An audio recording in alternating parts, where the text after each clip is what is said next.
آپ کے ہاں مسجد میں سلام ہوتا ہے یا نہیں ہوتا ہے؟ جی جمعے میں ہوتا ہے، اور کون کون کس موقع پہ ہوتا ہے؟ فجر میں بھی ہوتا ہے نا، عصر بعد ہوتا ہے، فجر میں ہوتا ہے، اور ابھی انشاءاللہ جلسے کے اختتام کے بعد بھی ہوگا۔ اختتام کے ابھی ختم ہوں گی میری تقریر پہ سلام بھی ہوگا، ہے نا؟ اور صلاۃ السلام پڑھنے کی برکتیں کیا ہیں وہ تو میں بعد میں بتاؤں گا۔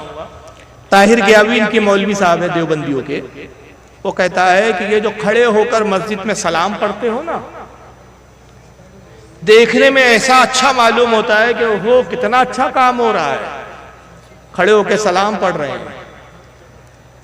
پھر کہتا ہے کہ بہت سی چیزیں دیکھنے میں بھلی معلوم ہوتی ہے لیکن وہ تو حقیقت میں گندی ہوتی ہے، جیسے جب کوئی بیمار ہو جاتا ہے تو ڈاکٹر کہتا ہے پاخانہ اور پیشاب چیک کرا کے لاؤ،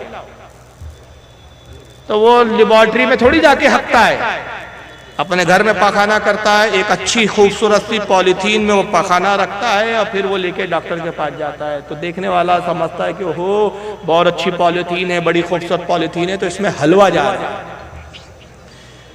مگر جب وہ پولیتھین کھلتی ہے تو پتہ چلتا ہے کہ اس میں تو پاخانہ ہے۔ تو اسی طرح جب تک کوئی چیز کھلتی نہیں ہے تب تک اصل کیا ہے اس کی پتہ نہیں چلتی۔ تو یہ صلاۃ السلام جو پڑھا جا رہا ہے دیکھنے میں بڑا اچھا معلوم ہوتا ہے، لیکن حقیقت یہ ہے کہ یہ تو نجاست ہے، پاخانہ ہے، گندگی ہے۔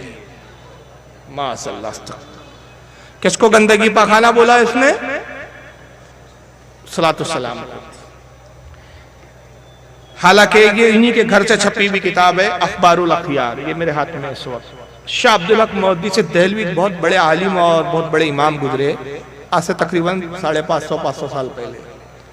ان کی اخبار الاخیار یہ فارسی زبان میں کتاب تھی جس کو اردو ترجمہ دیوبند کے 2 مولویوں نے مل کر کیا ہے۔ اور شاہ عبدالحق محدث دہلوی وہ محدث و امام ہیں جن کو ہندوستان کا ہر فرقہ مانتا ہے۔ وجہ یہ ہے کہ ہندوستان میں علم حدیث لانے والے سب سے پہلی شخصیت شاہ عبدالحق محدث دہلوی کی، دہلی میں ان کا مزار ہے۔ ہندوستان میں سب سے پہلے حدیث انہوں نے رائج کی، ان سے پہلے جو کچھ اسلام آیا وہ صوفیہ کے ذریعے آیا، حدیث کو انہوں نے رائج کیا۔ مسجد نبوی شریف میں شاہ عبدالحق محدث دہلوی درس حدیث دیا کرتے تھے۔ عادت کریمہ یہ تھی کہ جب مسجد میں درس دینے جاتے تو سب سے پہلے رسول اللہ کے موضع شریف روضے پر حاضر ہوتے، صلاۃ السلام عرض کرتے، پھر مسجد نبوی میں آتے، ممبر پہ بیٹھتے، ممبر پہ تشریف لاتے، حدیث کا درس دیتے، شاگرد حدیثوں کو نقل کرتے، نوٹ کرتے۔ درس ختم ہوتا اس کے بعد پھر جو ہے شاہ عبدالحق محدث دہلوی پھر روضہ رسول پر حاضر ہوتے، پھر سلام عرض کرتے اور پھر گھر جاتے۔ یعنی روزانہ رسول اللہ کی قبر مبارک کی 2 مرتبہ حاضری ہوتی، برسوں یہ معمول رہا آپ کا۔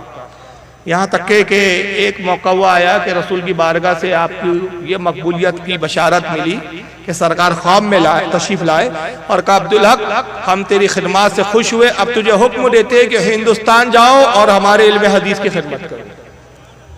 تو شاہ عبدالحق محدث دہلوی رونے لگے اور روتے ہوئے عرض کرتے کہ یا رسول اللہ آپ کا حکم سر آنکھوں پر، جانے میں کوئی تردد نہیں ہے سرکار، لیکن ایک چیز کی محرومی، ایک چیز کا افسوس ہے، وہ یہ کہ حضور مدینے میں ہوں تو 2 مرتبہ آپ کے روزے کی زیارت ہو جاتی ہے، اب ہندوستان جاؤں گا تو آپ کے روزے کی زیارت سے محروم رہوں گا۔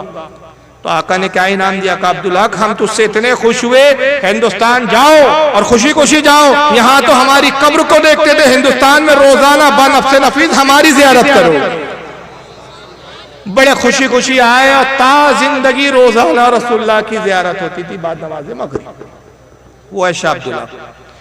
اخبار الاخیار کتاب لکھی انہوں نے، اور اس کے بعد وہ کتاب میں جب ختم کرتے تو ایک دعا کرتے اللہ کی بارگاہ اور دعا کرتے کہتے اللہ میرا کوئی عمل ایسا نہیں جسے تیری بارگاہ میں پیش کروں اور یہ گمان کروں کہ عمل تیری بارگاہ میں مقبول ہے، میرے عمل میں فساد نیت ہے، کوتاہیاں ہیں، کمیاں ہیں، مگر ایک عمل ایسا ہے جو تیرے فضل و کرم سے بڑا شاندار ہے، اور وہ عمل یہ ہے کہ میں محفل میلاد کے موقع پر کھڑے ہو کر تیرے رسول پر صلاۃ و سلام پڑھتا ہوں، مجھے امید ہے کہ تو اسی عمل کے بعد میری مغفرت فرما دے گا، مجھے بخش دے گا۔ ماشاءاللہ، یہ اس وقت کا محدث صلاۃ و سلام کی برکتیں بتا رہا ہے، اور آج وہابی اس کو بدعت کہہ رہا ہے۔ تو یہ سوچنے کی بات ہے کہ ان کے عقیدے وہ عقیدے نہیں ہے جو سلف صالحین کے عقیدے ہیں، ان کے عقیدے الگ ہے، یہ مسخرے پن کرتے ہیں، مسخرہ عقیدہ بیان کرتے ہیں۔